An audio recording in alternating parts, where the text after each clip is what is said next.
tipong maglabas ka ng 70 parang hindi ko talaga maniwala na pwede mabago yung buhay. Parang feeling ko scam, kalokohan, di ba? Pero grabe, parang naiyak ako kasi pwede palang mangyari.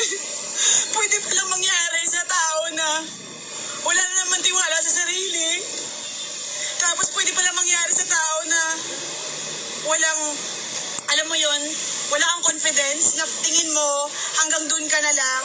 And pwede palang mangyari sa hindi naman magaling. At alam mo yung dating buhay ko, layo eh.